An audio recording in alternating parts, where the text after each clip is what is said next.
everybody! Today we're going to try to recreate a bouquet. Here's the inspiration image.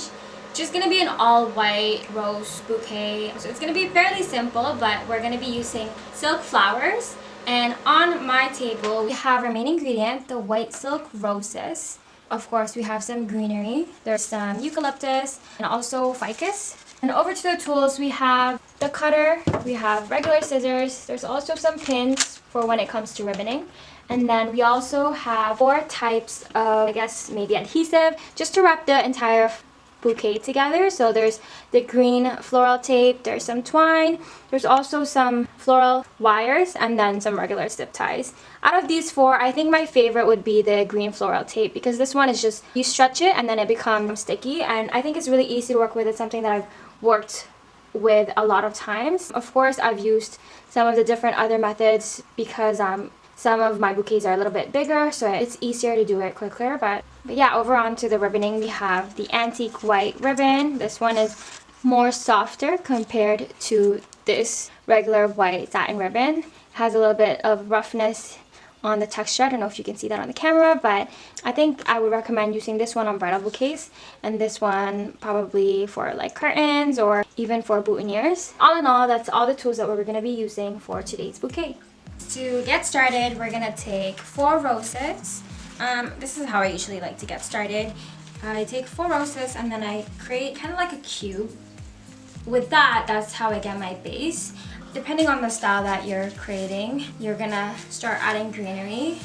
As for me, looking at my inspiration picture, I will start to add a little bit of greenery because there is greenery peeking out. It doesn't always show, but it does add volume to the bouquets. And as you add more roses, it won't be as visible as it was initially. So don't be afraid to add a little bit more than you'd like. And then from that, I'm going to start adding roses. I'm adding them on their side rather than just straightforward like this. So it's able to create that sphere-like shape of the bouquet. I know that our inspiration picture isn't necessarily just a perfect rounded bouquet. It does have a little bit of levels into it, but we're able to adjust the placing of the roses a little bit afterwards. So just to make it easier, I'm just gonna place the greenery and the roses first, and then we're gonna start leveling them differently. Also, just to kind of point it out there, I know there's a bunch of greenery collecting at the bottom. That we can take care of towards the end. So I'm just going to continue adding roses and greeneries. You see already the first layer of greenery that we added with our 4 base roses. It's a little bit hidden, or a lot of it is actually hidden already. So yeah, don't be afraid to add the greenery, because I think roses with greenery always looks like more natural, and it definitely adds texture. So you always want to look at the full picture by placing it like this in front of your face, or even better, if you had a mirror somewhere in your room, you just would look at the bouquet with this face, look at the mirror, and you see where in your bouquet do you need to add more elements. By looking this way, I would say you need to add a little bit more here. It's getting closer to how I want it to be. So far, I think it's looking definitely round, which is good if that's what you're trying to achieve, but for me, I'm trying to elevate the top and then lower the sides. So I think I'm going to start doing that, and since this is silk flowers, I can touch the head directly. So I'm going to just go ahead and raise the center. Of course, it's going to be looser a little bit, so you want to make sure that you hold it firmly so that it kind of starts losing its shape. And you want to raise a little bit of the side, also lower some, so it has different levels to it and different textures. You want to have one highest point in the bouquet, and I'm going to make it this rose. You can also raise some of your greenery.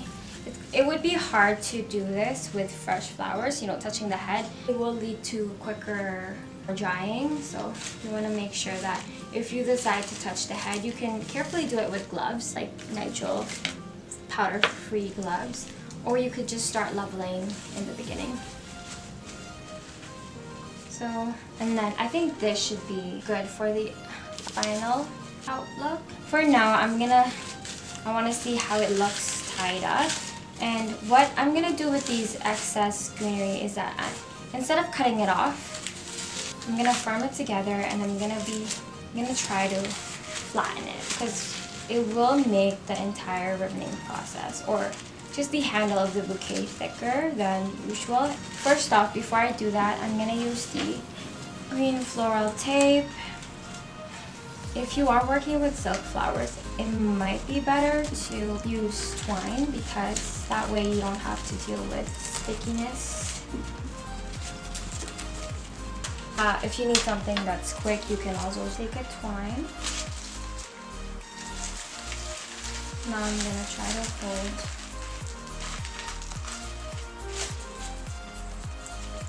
So you can either cut off the excess greens at the bottom, or you can hide it with a ribbon. Start at the highest point of the bouquet to cover your initial ribbon or twine. Use your thumb to press on it as you roll. So I'm gonna continue rolling.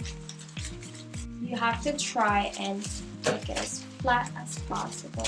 So when you're done, you want to fold the end of the ribbon to hide any imperfect cuttings, and then start pinning upwards. Never pin straight forward, since the pin can go out through the other side. I usually put 3 pins, but you can put however many you want, just as long as the ribbon is secure, and then that should be it. Thank you so much for watching. This is the final look, and we'll see you in the next video.